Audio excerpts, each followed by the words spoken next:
What's up, everybody? Anthony Cosenza here with CincyJungle.com and the Orange and Black Insider Bengals podcast, bringing you happening headlines and water cooler chat, whatever you want to call this episode. We've called it a number of different things, but happy to have all of you with us again as we comb through some of the headlines. We're going to focus in mostly on the trade deadline stuff today, as it has come and gone on this Tuesday afternoon, early evening for some. And the Cincinnati Bengals have sat rather idle this weekend, or this week rather, and up to the trade deadline coming up here. Not a ton of moves with the trade deadline, a couple, including one really high-profile one with the Rams and the Denver Broncos. So that's something to watch there. But overall, not a ton of big moves, but some within the division, some rumor mill stuff within the division. We'll get to that too. Good to see everybody here. Again, if you are new to this one, we kind of comb through. We usually focus in just kind of on a broad spectrum of headlines. Today, we're going to focus in mostly on the trade deadline stuff and what has happened with the Cincinnati Bengals, or what hasn't happened with the Cincinnati Bengals. And of course, this is one of a few different shows that we offer you on the Orange and Black Insider, including this one, our deep dive analysis show on Wednesday evenings, and of course, listener questions live on Fridays, post-game shows, all kinds of different stuff, interviews, all of that. And we are part of the Cincy Jungle podcast channel, as well as Orange is the New Black from Ace and Zim, and Coach Speak and Chalk Talk, brought to you by Coach Matt Minnick. All of that is on the Cincy Jungle podcast channel, where you can download that or subscribe to that on your favorite audio streaming platforms, whether that's iTunes, Stitcher, Spotify, Google Podcasts, iHeartRadio, any of the major ones. And of course, you can always subscribe to our YouTube channel. Click the bell to be notified when we go live and when new content is available.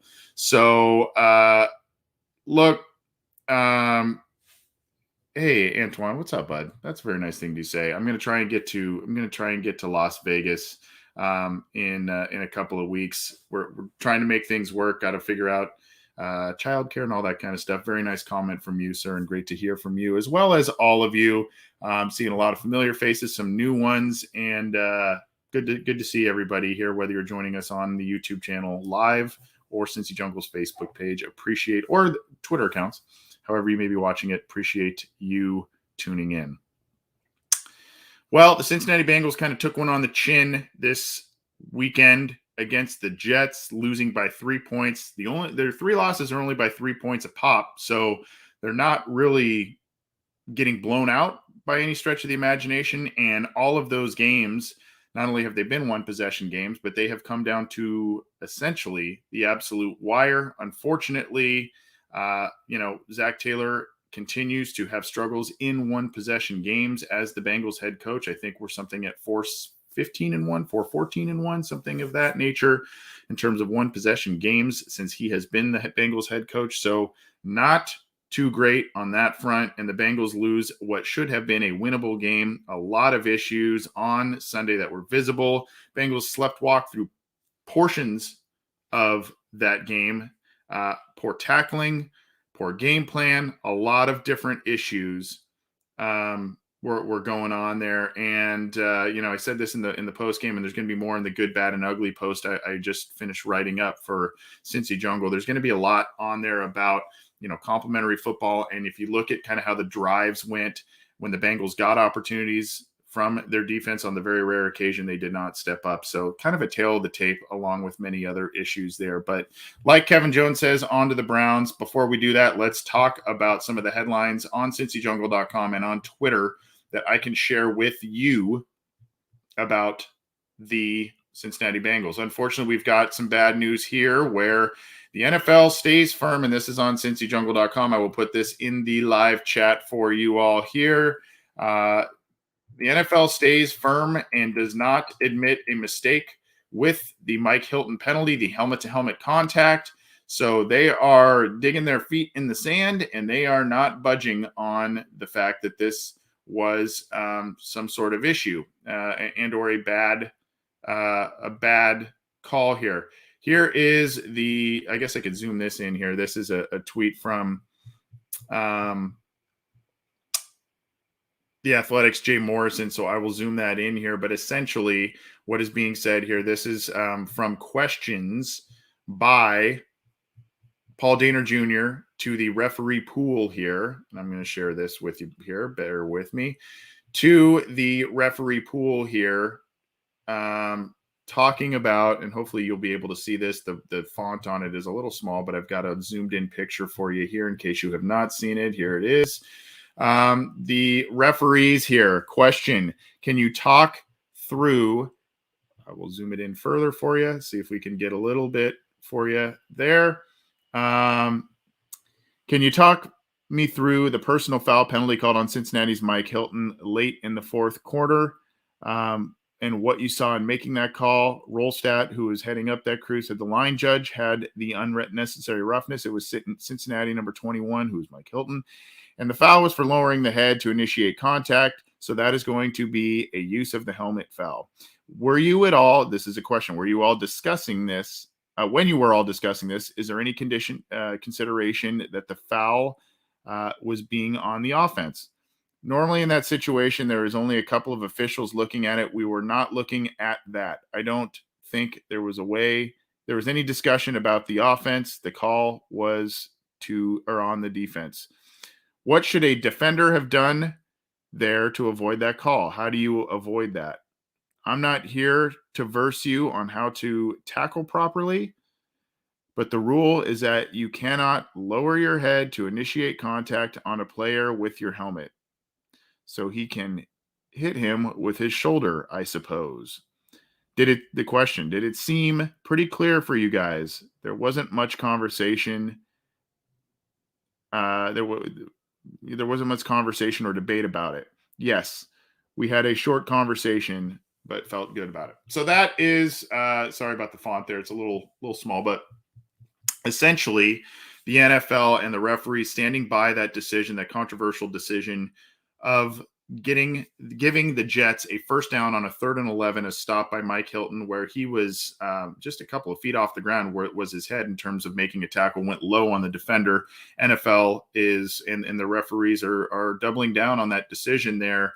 Look, I think if you see the consensus opinion around the league, whether it's with Bengals fans or in the national media, the consensus is that was a poor call, and that's being generous and kind about it. I think that's I also had a problem with the Berrios touchdown play. You can read more about that on a post that's going up on Cincy Jungle soon. Some people may have forgotten about that or don't think that has much merit. Regardless, the referees did not cost the Bengals the game directly. They impacted the game, and they impacted the Bengals' ability to potentially come back, and whatever the case may be. But the Bengals made a myriad of mistakes throughout this entire game, self-inflicted, that caused this game to even be as close as it was. They blew an 11-point lead midway through the fourth quarter.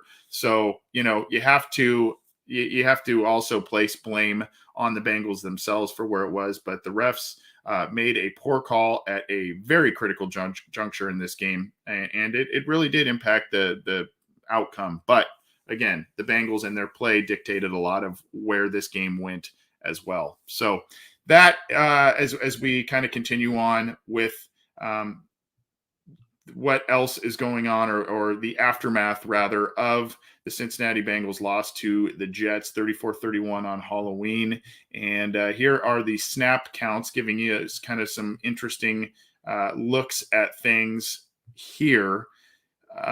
This is on cincyjungle.com as well. You can see here Trey Hopkins getting 100% of the snaps, and not a great showing by him, unfortunately. Good showing by the tackles.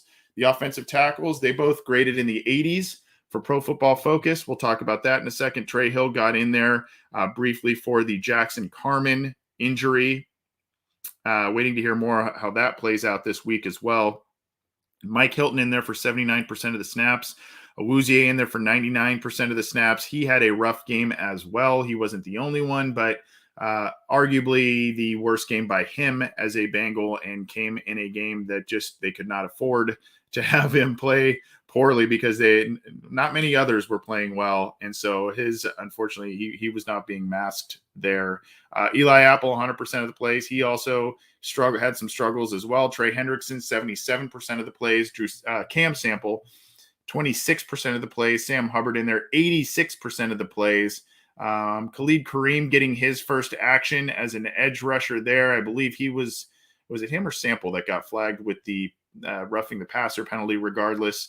14% of the snaps, just 12 for Kareem in his debut back. DJ Reader out there, 69% of the snaps and had a solid day, at least from Pro Football Focus metrics. Larry Ogunjobi, 74%. Tupou in there, 37%. BJ Hill in there, who has been pretty quiet since the first couple of games where he had a few sacks. Pretty quiet from BJ Hill since. Logan Wilson out there, 95% of the snaps. He accounted for 3 of the team's 15 missed tackles on defense. 15 missed tackles on defense, as credited by Pro Football Focus. Unacceptable.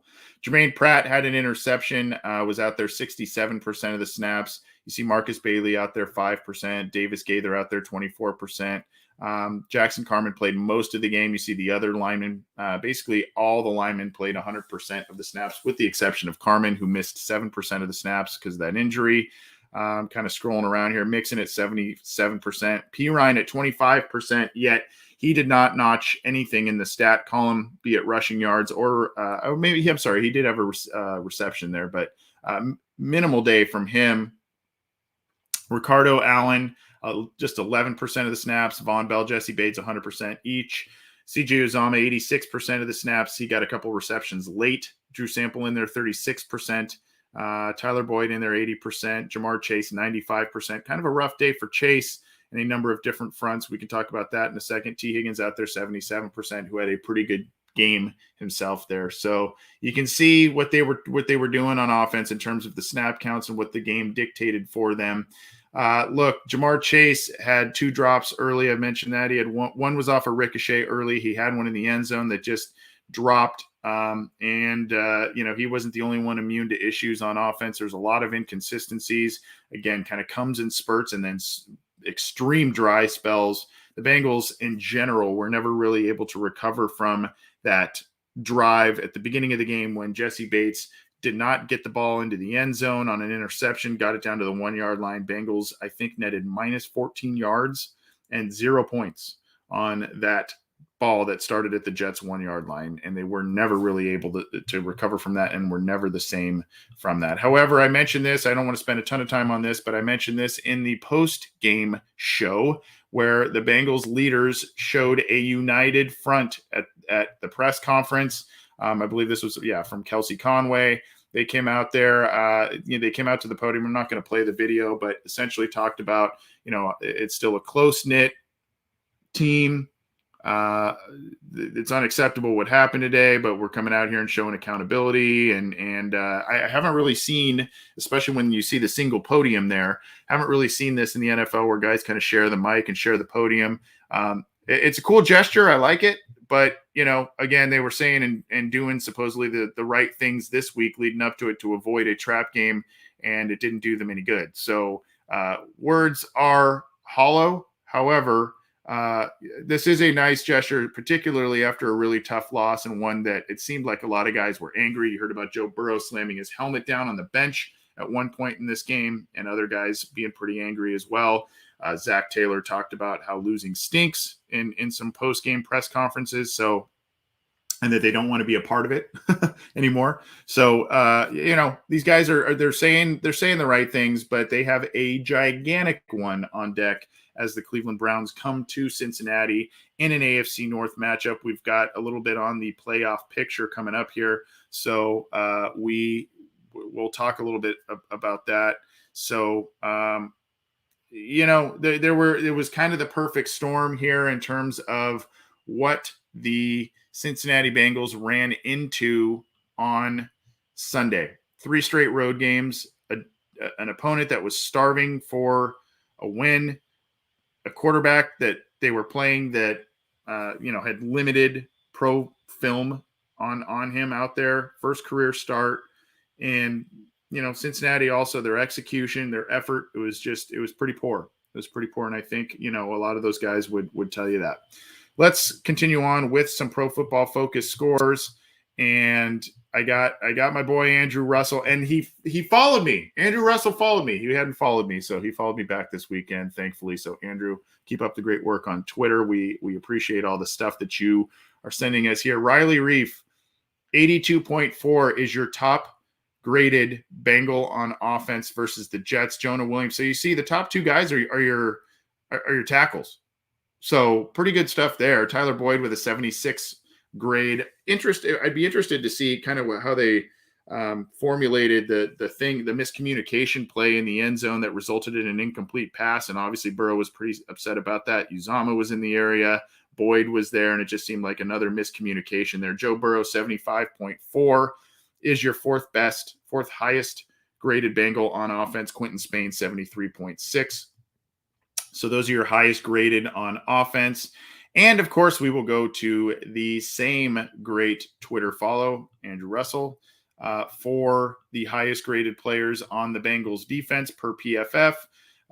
Von Bell, your highest at 89, had the forced fumble and fumble recovery. DJ Reader, 83.3, continues to just be in that 80-point range. A very, very solid player and pickup for the Bengals. Mike Hilton at 77.9, despite the issues with the Bengals defending the pass this week. Josh Tupou in there at 76.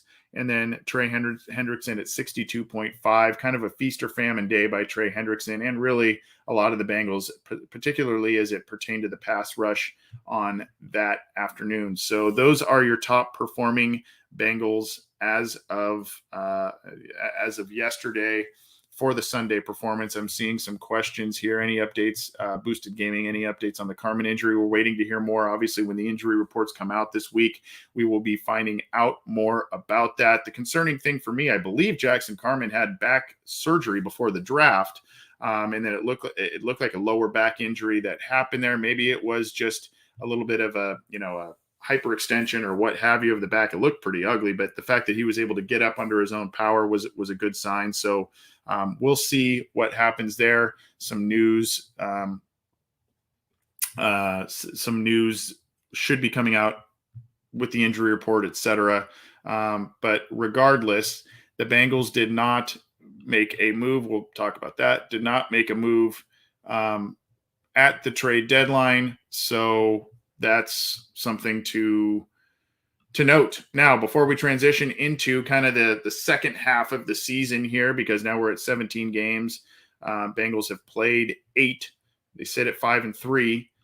Here are kind of a midway point, I guess. You could also do it after next week if you wanted to do that. But through 8 games, this is from Pro Football Focus, Cincinnati Bengals account, the highest graded Bengals through 8 games, minimum of 200 snaps. DJ Reader has an 87.4. He is your highest rated Bengals player by Pro Football Focus metrics. Joe Burrow coming in at number 2 at 87.1. Chase coming in at number 3, 81.3. Joe Mixon coming in.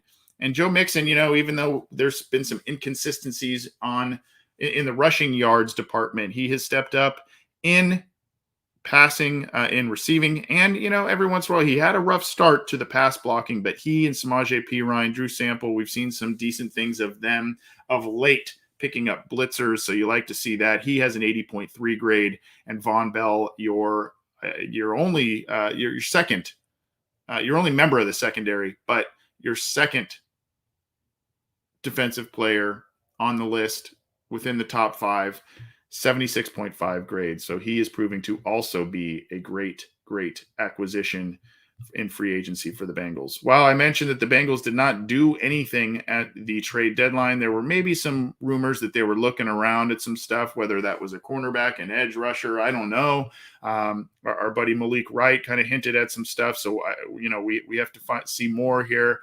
If this stuff has some grounding, I'm sure we'll be hearing more as the week goes on in terms of, if the Bengals were searching around for some deals here. But regardless, T. Higgins insisted that the Cincinnati Bengals, and if they made a trade for another outside player, that player would be welcomed with open arms. to quote, I guess, a little bit of a Creed, if you remember that wonderful band, a Creed, I don't know, lyric, I guess. But anyway, the trade did not happen. But Higgins said that the locker room culture and bringing in someone from the outside could have paid dividends, and they would welcome them.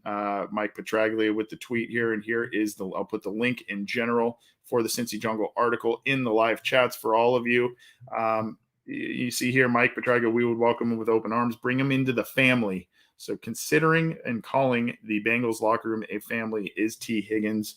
And that's really been kind of part of the mantra and the culture that Zach Taylor has been wanting to build there. Unfortunately, the Cincinnati Bengals, or fortunately, depending on how you look at it, did not make a move at the trade deadline. I kind of have felt that Trey Flowers was kind of the ad hoc trade deadline acquisition, even though he was a waiver wire pickup. They wanted a little more defensive back help. He hasn't really given them much in terms of snaps and whatnot since they acquired him, but I feel like that was kind of their move. Maybe they'll go and look around. Some other people have been released recently, so maybe they will look around at some other options, but that is what we're looking at here. Here we go. As the Bengals are getting set to take on the Cleveland Browns. This came through the wire just a little bit ago from Mike Petraglia again. Bengals depth chart for week 9, and you can see that here. Jackson Carman is listed as the starting right guard there. So, and Trey Hopkins, despite some struggles, is still the starting center.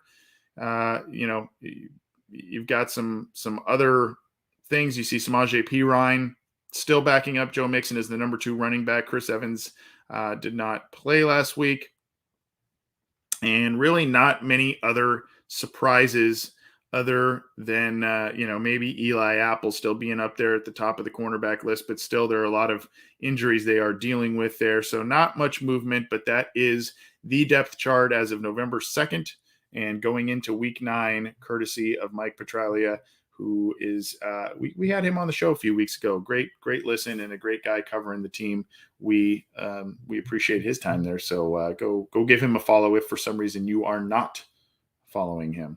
And in case you needed any kind of idea as to the importance of this game and what it means to the AFC North, as was announced last week, the broadcast crew for Bengals versus Browns is their quote-unquote A crew. You've got Jim Nantz, you've got Tony Romo and Tracy Wolfson on the sideline. So the big guys are coming and gals are coming to Cincinnati. Their A team, A crew is coming to Cincinnati to watch this one. And it is a biggie. Browns are 4-4, Bengals are 5-3, and it is going to say a lot in the trajectory of both teams' seasons and the playoff picture. And we'll talk about that in just a little bit. So that is from Jay Morrison there in terms of the playoff picture. We're going to get and transition into some AFC North news, particularly as it pertains to free agency trades, all that kind of stuff, as well as some of the headlines around the NFL as it pertains to trades. Before we do, I want to remind everybody about the cool thing going we have with Simbull, SIMBULL, and the website, simbull.app/OBI, and of course, the spelling of it, SIMBULL. And if you use the promo code OBI, short for Orange and Black Insider, you get to take advantage of a really cool promo that they are doing. If you are a new customer with them and you deposit up to $500 into your account, that deposit is protected for 90 days, the first 90 days upon signing up. So if you go sign up, you make some transactions, maybe you lose a little money and you say, hey, I'm out. They're going to protect what you lost in the first 90 days of signing up. That's how confident they are that you can make money and you can be a savvy investor. Even if you lack the confidence in yourself to be one, you can be a savvy investor. And Simbull, of course, is the place where you can buy teams and shares of teams like they are stocks. So go check out Simbull, SIMBULL.app/OBI. Use that promo code OBI and take advantage of that 90-day deposit protection of up to $500. Not a lot of products are saying that right now. So go check that out.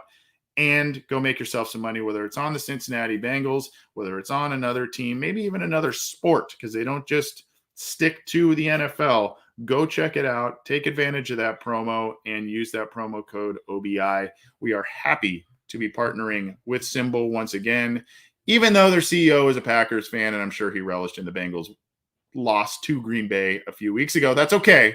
That's okay. Kenneth's a good guy, and we'll forgive him for that. But go check out Symbol and the promo they've got going. Well, a little bit of drama in Cleveland, and that seems to be the MO with some of the personalities on that team. Odell Beckham Jr., his dad apparently was showing, and this is by Jake Trotter, who is with ESPN. I think Jake mostly specializes in covering the Browns anyway, but his dad posts a video showing Baker Mayfield not passing to Odell Beckham Jr. There's other things about, he's had some comments on other Instagram posts talking about the lack of chemistry between the two.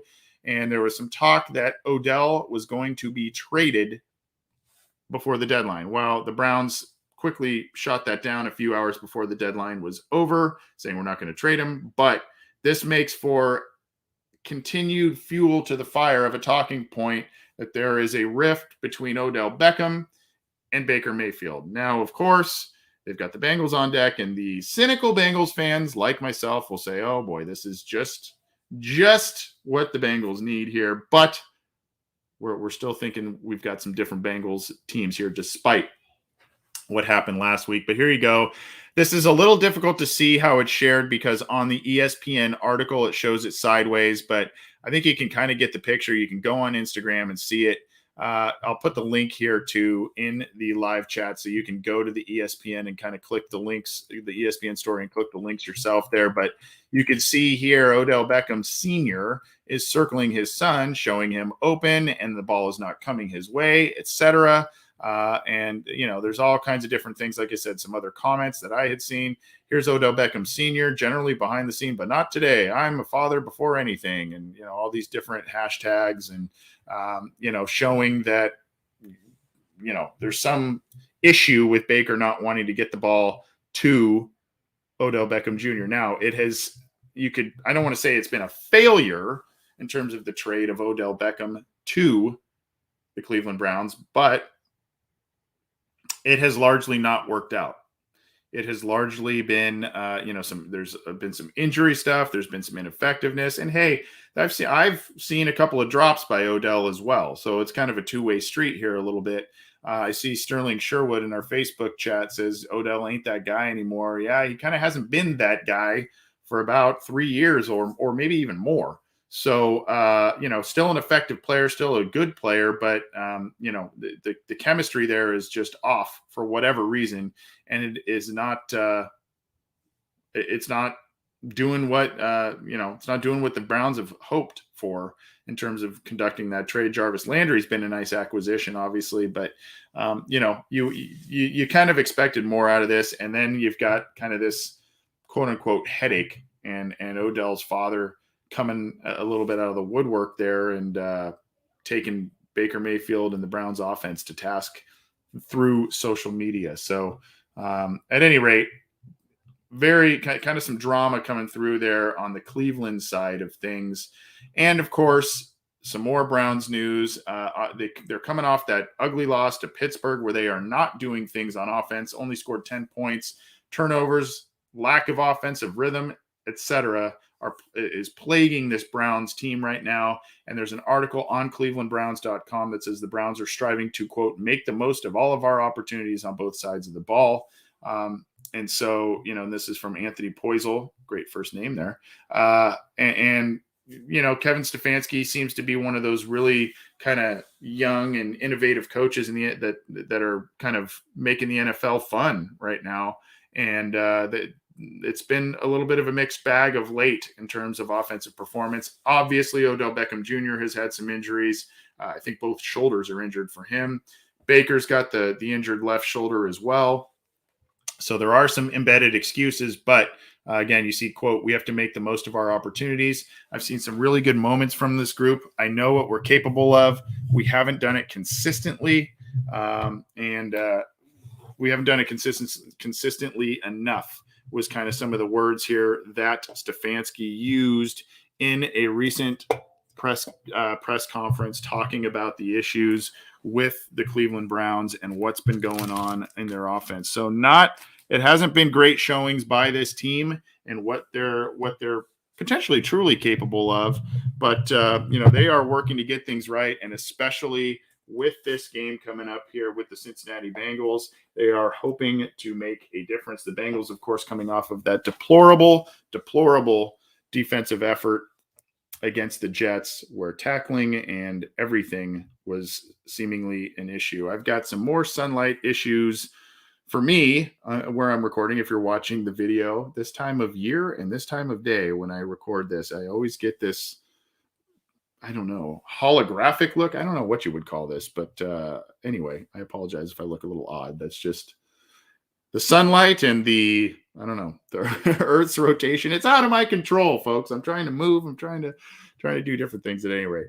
I'm going to continue sharing some items here with the AFC North, and this is a trade, some trade news with the Pittsburgh Steelers. They, after signing him late in free agency, this is on NFL.com, the Steelers send Melvin Ingram to the Chiefs for a 6th-round pick. The Chiefs are a really interesting team because they by the way, the 6th-round pick is for next year. It is a 22 6th-round pick. The Saints are an interesting team. They just won yesterday to put them back at 500.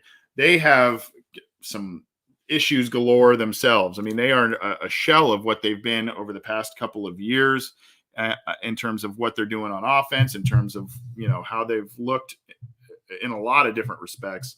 So they are obviously trying to do some different things to provide a spark.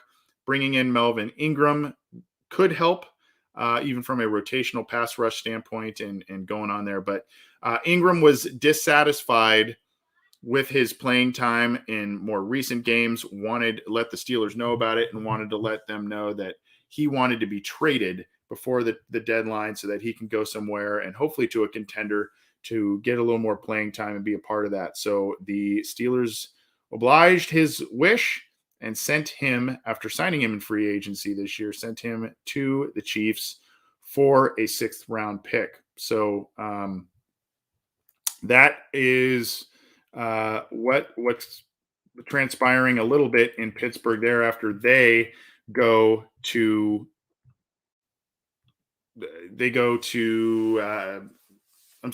up the win against Cleveland there this week. I'm trying to pull up more news here.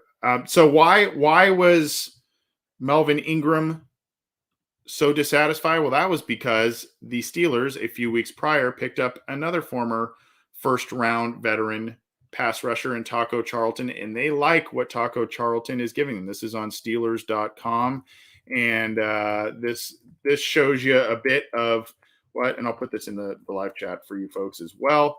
Taco Charlton is a guy that they felt made, aside from, kind of the dissatisfied nature of Melvin Ingram, they felt that Taco Charlton is the guy that's going to help boost things a bit.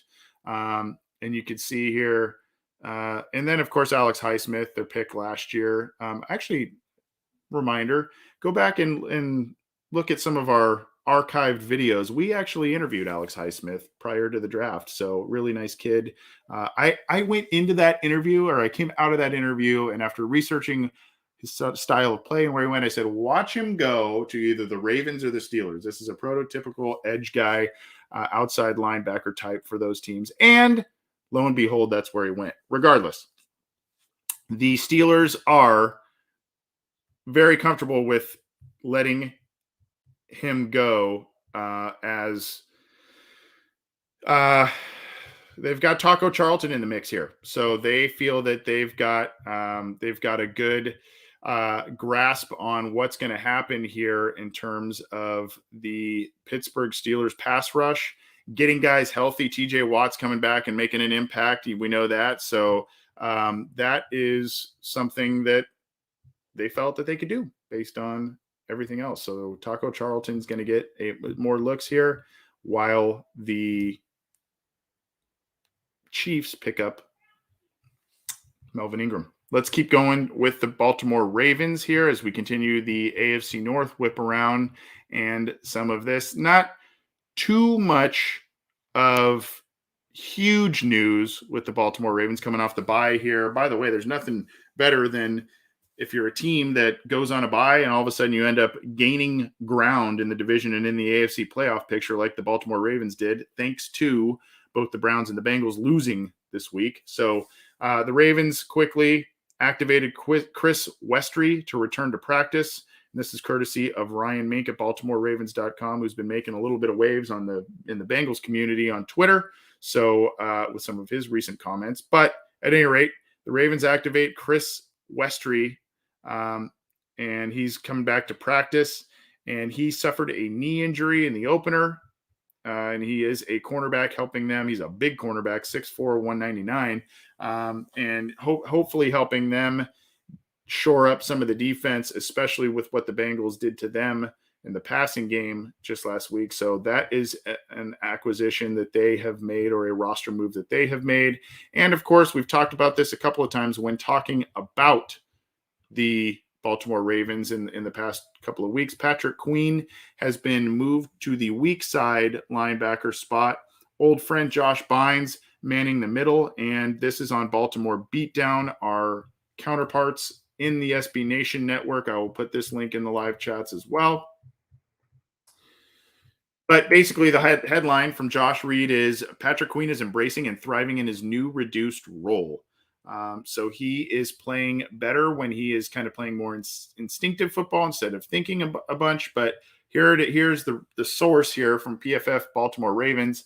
Patrick Queen, the first 5 weeks, 29.0, lowest among all linebackers in his overall grade. The last 2 weeks, a 90.5 grade, highest among all linebackers. So the move is paying off definitely for the Baltimore Ravens. It may be a little bit of a take one on the chin in terms of their first round investment, showing some struggles in the role in which they initially envisioned him. But if they're able to get more effective play and better overall defensive play from the unit by making this move, obviously kudos to them. So Patrick Queen is doing some things to help out his team in the move there.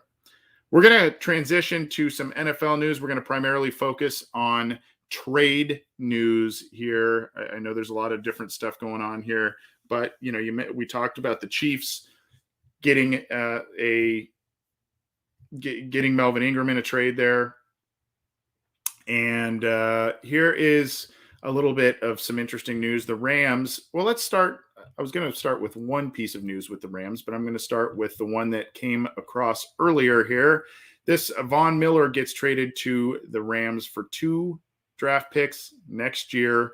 The Broncos also eat most of Miller's 2022 salary. So now the Rams are kind of in all-in mode as it goes with their team this year. They are in the playoff picture right now, so that's in there. Obviously, being in the same division with the Cardinals, they are behind them. But the Rams making a move for Matthew Stafford and now making a move for Von Miller. They made moves previously for Jalen Ramsey, and they don't have very many. I think they've got 2 draft picks next year.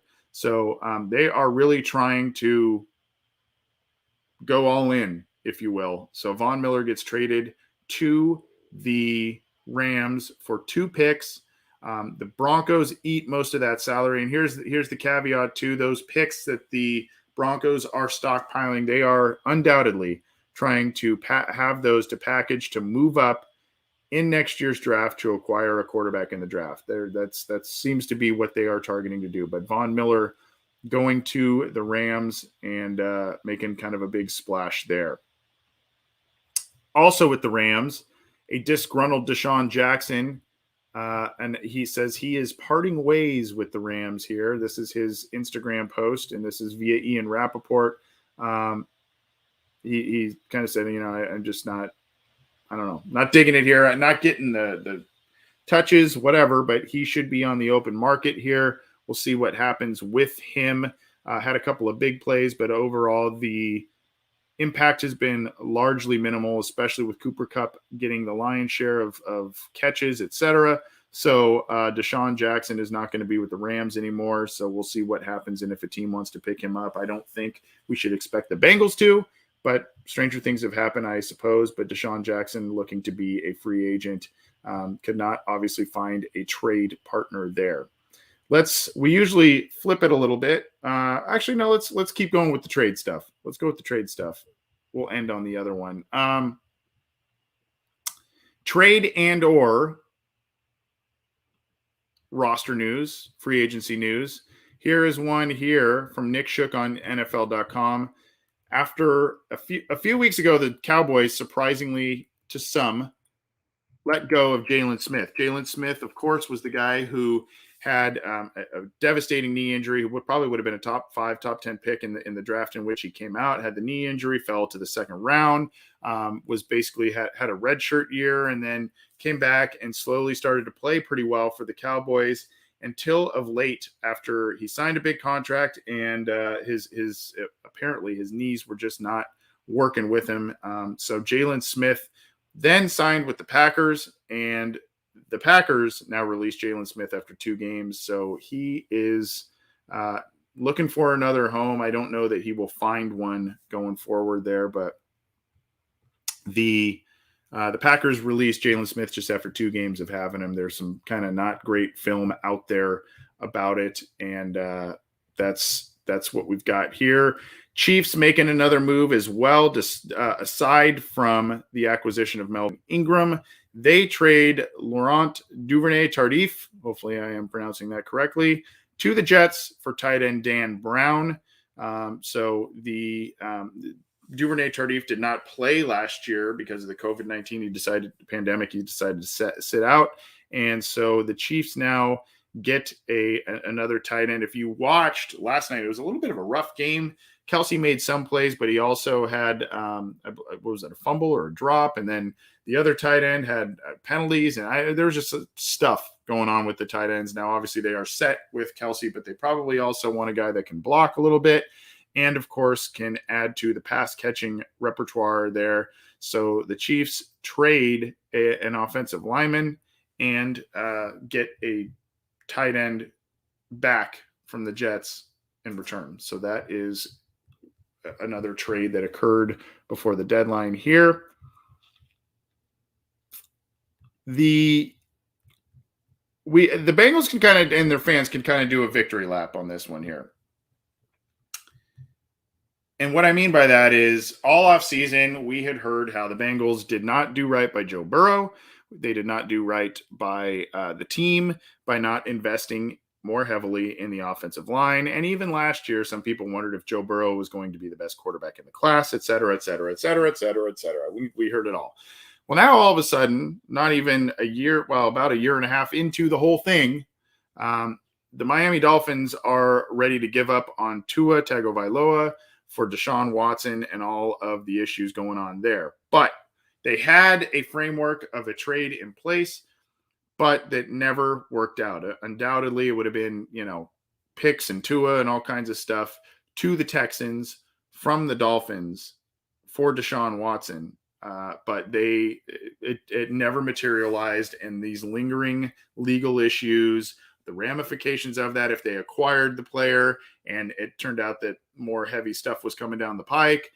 The uncertainty with that kind of caused the trade to be dead in the water. So there was something that was there in terms of a framework. There was discussions, all this kind of stuff, and they just could not see eye to eye. Obviously, Watson facing 22 civil lawsuits with kind of some you see alleging sexual misconduct. So at any rate, what does that mean? Obviously there are questions with Deshaun Watson going forward and what that means for him and his NFL future. Things have to play out there. But what does that mean for the Dolphins and their seeming lack of faith in Tua as their franchise quarterback? Basically, a full year into him starting, a year and a half into his pro career. So now the Dolphins have a lot of questions to answer. They have to really kind of rebuild, I think, some faith in Tua. And oh, by the way, their offensive line is a mess. So go check that out. But at any rate, Um, you have to kind of wonder what the fallout is from this supposed trade talk and what the Dolphins are going to do in their quarterback situation going forward. Maybe Tua gets dealt closer to the draft next year. I don't know, but the Dolphins are now one of the worst teams in the league record wise, and they are not. They're not doing very well, and they're not doing right by the quarterback that they drafted. They kind of drafted him, and then I don't know. They they didn't seem to show a lot of faith in him. So I don't really know what to make of that. Now we're kind of getting into other news before we do one last scan of the trade deadline and rumors and all this kind of stuff. This is on CBS Sports here, just a little bit of a trade deadline tracker, and I do want to put this in the live chats for you as well. I think these little live tracker things are pretty cool and valuable here. So this is on CBS live tracker. You can see here Broncos are sending rookie cornerback Kerry Vincent to the Eagles. So that was there right before the deadline. We talked about Von Miller. We talked about Duvernay Tardif. I think there were a couple of others that we didn't really address. You see Von Miller getting there to in LA. So a lot of Von Miller stuff, but a couple of other pieces of info and other things there on this article, but kind of some rumors, some acquisitions, trades, etc. So go check this out on CBS Sports. Really, though, we covered most of the biggies that occurred before the trade deadline there, but go check that out. Here is an interesting one. We're going to close up with a couple of others. The offensive rankings, David Carr has no shortage of hot takes and quarterback takes, etc. He writes, obviously he does some TV work too, but he writes on NFL.com that the Jets can help Zach Wilson by staying with Mike White. So he calls him, all kinds of different nicknames and whatnot, but he is talking, you see here, prior to the injury, Wilson flashes arm talent, but struggled to find any sort of consistency from game to game or even drive to drive. And it begs the question, when Wilson is ready to play, should the Jets immediately turn back to him?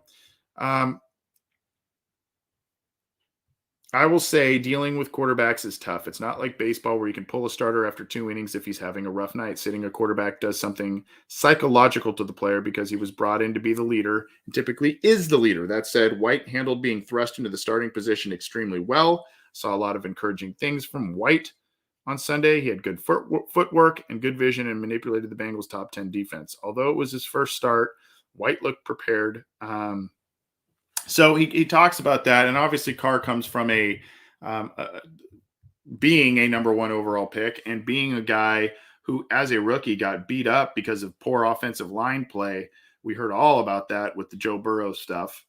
So he kind of comes with it with a different perspective, but he kind of thinks that maybe rolling with Mike White and letting Zach Wilson not only heal up, but kind of seeing things from the sideline might be actually long-term beneficial for him. Go check out that article. Let's end with some power rankings here and see where the Bengals have fallen after this one. I believe this is from Pete Prisco. Yes, it is on CBS Sports. So the Bengals are going to be on here, and we'll see how far they have fallen. I pulled this up. I have not actually looked. Truth be told, I sometimes like to be surprised like you all on some of these articles. Green Bay, top of the heap there. LA, number 2. Bills, number 3. Cardinals, number 4, falling 3 spots. The Saints climbing huge after the big win over Tampa Bay at home. You see the Bengals fall out of the top 10 and at number 11. And, of course, the national storyline. I will give the national media a bit of credit in how they handled, it seems, initially the loss for the Bengals. Yeah, there was a little bit of this sentiment that I'm going to tell you in just a second, but there also seemed to be a lot of, man, that call at the end of the game was brutal. There was a lot of bad referee type of stuff that came out of that game, and so at any rate, the snippet that Pete Prisco has for the Bengals, he has them dropping 4 spots. They just can't handle prosperity after blowing out the Ravens. How can they lose to the Jets? The defense wasn't good. But the good news, as we all know, the Bengals have a good chance at righting the ship in an important game in the AFC North and in the AFC playoff picture. Actually, just to update you, because when we took the air on Sunday afternoon, the slate of afternoon games were not complete, so we didn't give you a fully accurate playoff picture. We're going to do that in just a second here. I'm going to pull this up, but an uber important game for the Cincinnati Bengals and the Cleveland Browns. The Cleveland Browns need to get a win to feel right about where their team is headed, etc. And you can see here things shook up quite a bit. The left is the AFC bracket. The right is the NFC bracket. You can see here the Tennessee Titans are the number 1 seed. However, they just lost Derrick Henry for what seems to be the season. Maybe he comes back for the postseason. Yet to be determined.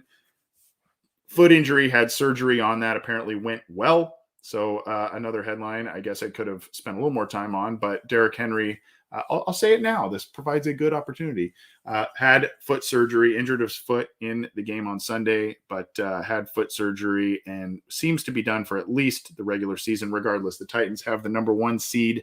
The Raiders are the number 2 seed. The Ravens are number 3. The Ravens did not do anything, did not play a football game, and ended up climbing up the rankings there.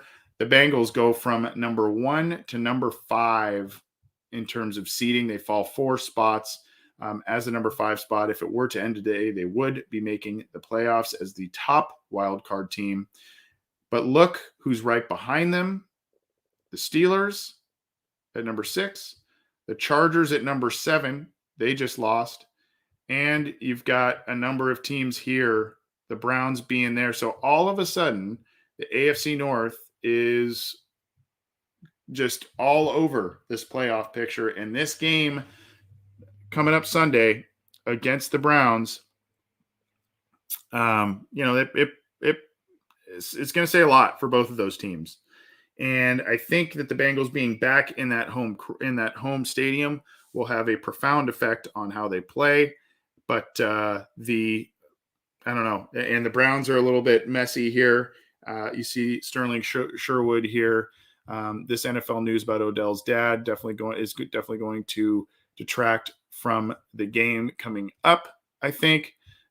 So yeah, I mean, we'll see what happens there. But regardless, here we are down here. Bengals sitting at number 5. You've got the Steelers right behind them. Remember how we were all writing them off? I wasn't, by the way. But the Steelers right there. And then, you've got a number of teams based on what, 4-4, 4-4, 4-4, a lot to sort out there. And the Browns kind of in the thick of it as well on the bubble. So at any rate, that is what we've got going on there. A little bit of a fall from grace. You know what? I'm going to also, before I get us out of here, at least I should talk about the NFC portion of the playoff picture, right? So let's go back to this real quick. The Packers, after beating the Cardinals, are number 1. The Cardinals are number 2. Cowboys with a big win with a backup quarterback there. And then, all kinds of different seeding here. Saints with a big win. You've got some others down here. So, look, I mean, the Bengals have an opportunity to keep climbing back up into things. And they have a big divisional game going forward there. So at any rate, big week, Battle of Ohio. Hopefully the Bengals take care of business as Vegas thinks they should. As of right now, the Bengals are favored in that game. So at any rate, everybody, I hope you all had a fun and safe Halloween with friends, family, whatever you did. Hopefully you all had fun despite what happened earlier on Sunday. Have a great rest of the week. We're going to be coming at you tomorrow with more on the Orange and Black Insider. We're going to have listener questions live. We're going to have fantasy football with our buddy, the Orange Arrow. And, of course, our post-game show that we always have that's on any number of platforms, including our YouTube channel where you can subscribe. I think it's right over here, right there. You can click that and be subscribed there, and then hit the bell to be notified when we go live. And, of course, on all of the major audio platforms, iTunes, Stitcher, Spotify, Google Podcasts, iHeartRadio, any of them. Check it out. We appreciate the support, and have a good rest of the week. We'll be seeing you a number of different times on this program, as I said. So be here for the live recordings of it or check it out afterward. Thanks, everybody.